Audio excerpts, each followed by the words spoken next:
L'État, garant de l'égalité entre tous et toutes, se doit d'être lui-même irréprochable. Or, en la matière, en ce qui concerne la lutte contre les discriminations raciales, l'irréprochabilité, en cette matière comme en d'autres d'ailleurs, l'irréprochabilité ne se proclame pas, elle se contrôle et se prouve. Afin de garantir le traitement non discriminant de l'ensemble des services publics qui constituent l'État, cet amendement vise à mettre en place un système de tests antidiscrimination, de testing, qu'effectueraient des comités opérationnels de lutte contre le racisme et l'antisémitisme. Ces CORA ont pour mission la mise en œuvre de l'action du gouvernement en matière de lutte contre le racisme et l'antisémitisme.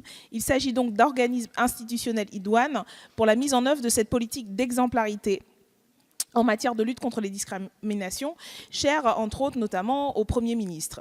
L'idée de tests de discrimination de grande ampleur a déjà été avalisée par le gouvernement. Cependant, ces tests portaient uniquement sur les grandes entreprises privées. Si les catégories utilisées alors afin d'analyser les résultats sont plus que discutable, l'opération montre néanmoins que de telles mesures n'ont rien d'impossible à mettre en place. Elles nécessitent une réelle volonté politique de lutte contre les discriminations. Et pour assurer l'impartialité totale de ces tests, le défenseur des droits, par exemple, autorité administrative indépendant, pourrait être associé à la procédure. Il s'agit selon nous d'une mesure permettant un renforcement de la bonne administration de l'État du fait d'une meilleure protection des personnes victimes de discrimination. Reconnu. Donc je ne crois pas fondamentalement utile, et je crois même au contraire contre-productif, d'avoir un dispositif tel que vous l'indiquez, qui viendrait durcir, qui viendrait rigidifier et qui retirerait à beaucoup d'associations, des gens en situation de le faire, leur capacité d'agir en la matière. C'est un avis défavorable, mais j'ai peut-être très mal compris votre amendement. Il nous est très difficile d'être favorable à cet amendement pour quatre raisons. D'abord, il me semble que formellement, c'est plutôt un cavalier par rapport au présent projet de loi. Ensuite, il me semble qu'il n'y a nullement besoin d'une loi pour permettre des opérations de testing à titre expérimental, puisqu'elles sont déjà possibles. En troisième lieu, le défenseur des droits est une autorité administrative indépendante qui apprécie librement la manière dont il décide de lutter contre les discriminations. Enfin, et c'est le dernier argument, il paraît peut-être relativement curieux de proposer une expérimentation pour une durée de 3 ans, consistant à procéder à des testings tous les 2 ans. Soit c'est 2, soit c'est 4, ça me semblerait plus logique. Bref, pour ces différentes raisons, j'émets un avis défavorable. Monsieur le Président. Premièrement, sur le cavalier législatif, là nous discutons de procédures qui permettent aux personnes victimes de pouvoir être accompagnées. Il nous semble que l'appui de ce type de dispositif permet d'attester de ce dont sont victimes les personnes là en la matière de discrimination.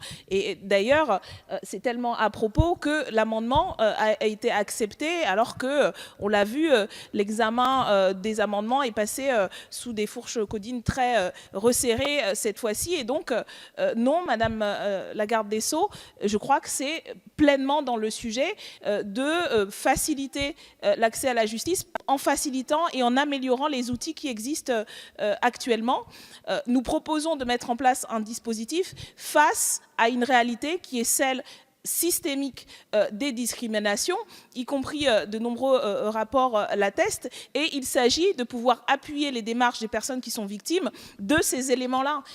Je ne vois pas en quoi, monsieur le rapporteur, cela rigidifierait, parce que ce que nous proposons, c'est de s'appuyer au contraire sur des organismes qui existent déjà, monsieur Paris. Donc, je ne sais pas ce que vous avez mal compris, il me semble que c'est clair. Alors, si vous pensez que ce n'est pas suffisant, libre à vous, madame la ministre, d'amender le texte en disant, et nous serons favorables à ce que l'expérimentation soit poursuivie et qu'on mette en ordre le texte de loi. Mais est-ce que, fondamentalement, vous ne pensez pas qu'aujourd'hui, pour lutter contre les discriminations, il faut pouvoir s'appuyer sur des éléments et que ce type de dispositif permettrait de faciliter le parcours, et ça, tous les rapports sur la question montrent à quel point, pour mener des actions en justice, quand on est victime de discrimination, c'est un parcours d'obstacles très problématique, et qu'à l'appui de ce type de pratique, pas simplement comme ça l'est aujourd'hui par des associations dont on sait les moyens limités, et pas simplement sur les entreprises privées, mais aussi sur la question du service public, où ces pratiques sont développées. Et il me semble que là, ce serait, en l'adoptant, une manière de faciliter l'accès à la justice et une manière d'aider à se rendre justice pour les personnes victimes.